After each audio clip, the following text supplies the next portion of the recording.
வானில் இறை அரசின் நிழலில். அலைக்கும் வரஹ்மத்துல்லாஹி தஆலா வ பரகாத்துஹு.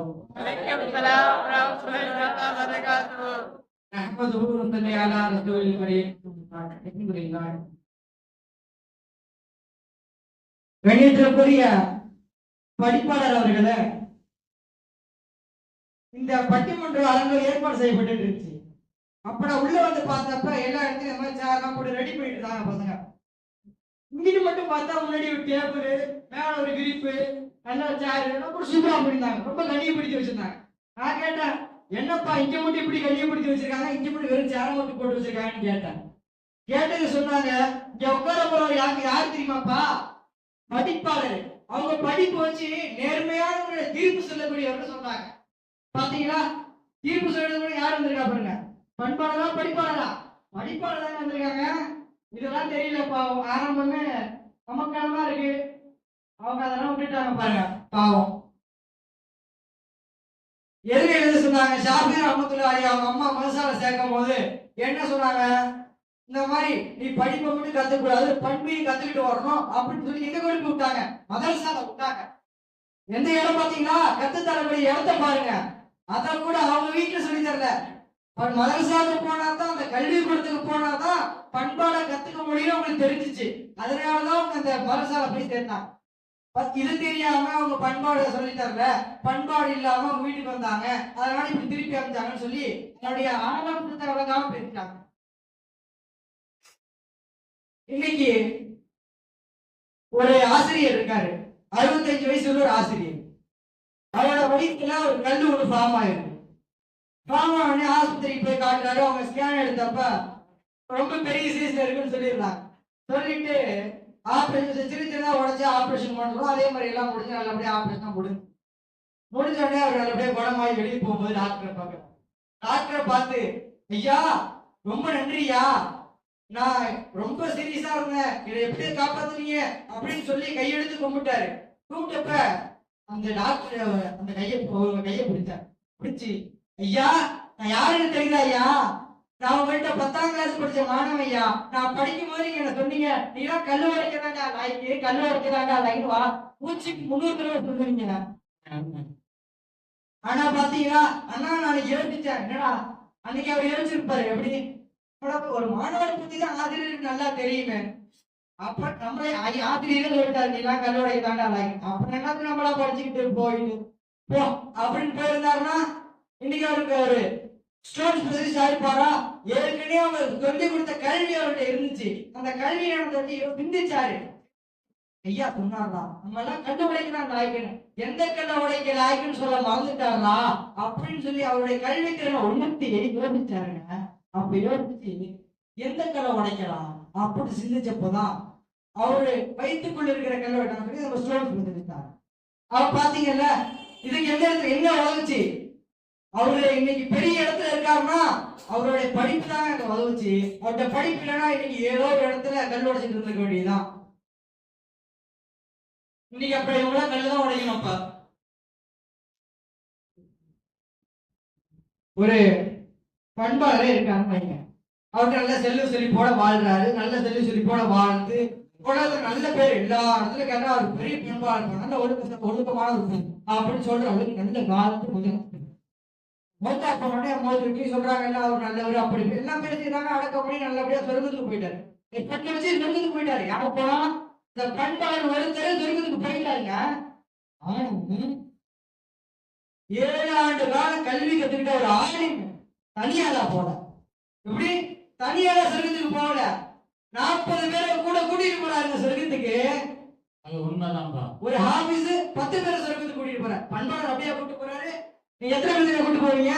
நீங்க போறதுக்கே தடுமாறுது, இல்ல 40 பேர்த்தார கூட்டு போவாருமா? என்னது எதிரில உள்ளவங்கன்னா படிப்பு, ஸ்கூல் படிப்புலயே பேசுனாங்க. ஆலிமுங்கிறது ஒரு படிப்புன்னு தான் மறந்துட்டாங்க.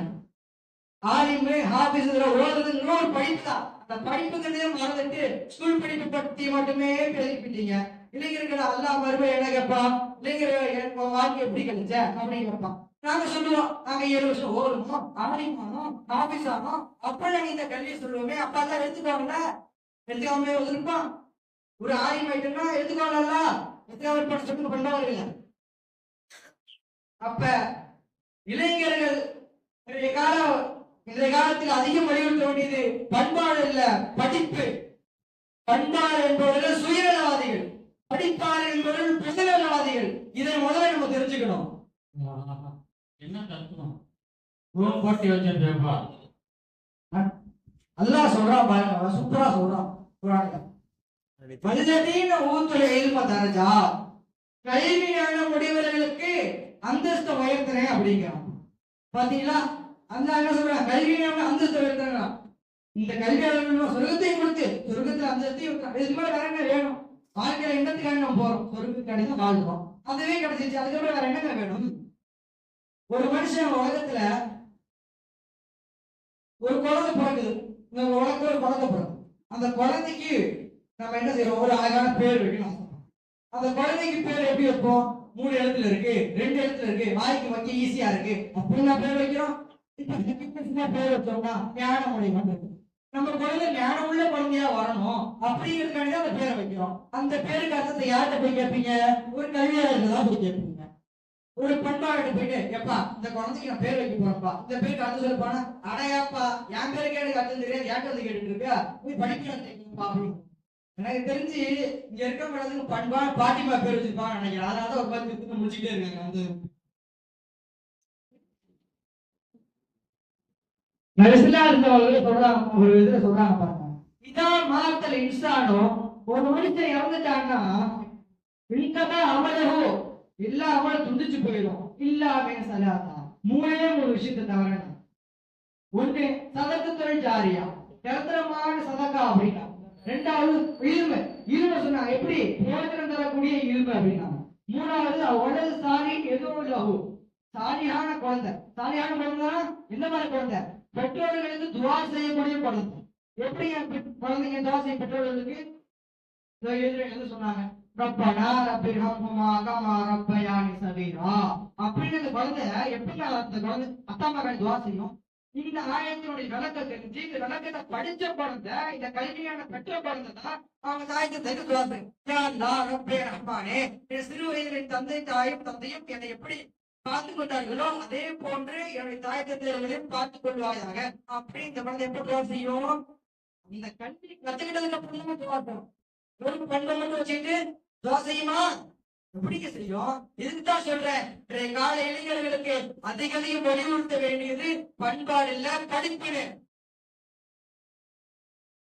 ஒரு வருஷத்தை சொல்லும் போது அவ்வளமா ஹலக்கல்லாஹு நூர், அவ்வளமா ஹலக்கல்லாஹு கலம், அவ்வளமா ஹலக்கல்லாஹு அப்படின்னு சொன்னான். அவ்வளமா ஹலக்கல்லாஹு நூர் அல்ல ஒரு ஒளி மட்டும் படைச்சு கொடுத்துட்டாங்கன்னா ஒளியிலிருந்து ஏதாவது தெரியுமா? இல்ல. அந்த ஒளியிலிருந்து முதல்ல அல்ல ஒரு பேனாவை படைச்சான். பேனாவை படைச்சு ஒளி பேனா தான் ஒண்ணும் புரியாது. அந்த ஒளியிலிருந்து பேனாவை படைச்சு அந்த பேனாவை மூலமா இல்ம கொடுத்தான். இல்ம கொடுத்து அந்த இல்ம கட்டுறது அந்த ஒளியை கொடுத்தான். அதுதான் மனதோடைய ஒளி. இங்கேயும் பட்டம் கொடுக்குறாங்க பாருங்க. 7 கால கல்வி கத்துக்கிட்டவங்களுக்கு அந்த இல்மின் மூலமா ஒளி கிடைக்குது. அந்த பாருங்க, எல்லாரும் மூச்சு பாருங்க, அப்படியே எவ்வளவு பிரகாசமா இருக்கு பாருங்க. நீங்களே பாருங்க, அந்த இல்முடைய ஒளி, அந்த ஒளியைத்தான் நம்ம மனசால நூலின்னு சொல்லி பட்டம் கொடுக்குறாங்க. அப்ப அந்த இல்முனாலதான் அந்த ஒளி கிடைக்குது. இதுதான் நீங்க அப்படி சொன்னா. இதுக்குதான் சொல்றேன், இன்றைய கால இளைஞர்களுக்கு அதிகத்தையும் வலியுறுத்த வேண்டியது படிப்பே என்று சொல்லி மாதத்தை நிறைவு செய்கிறேன். வாஹித் அல்ஹம்துலில்லாஹி ரப்பில் ஆலமீன். அஸ்ஸலாமு அலைக்கும் வரஹ்மத்துல்லாஹி தஆலா வபரகாத்துஹு.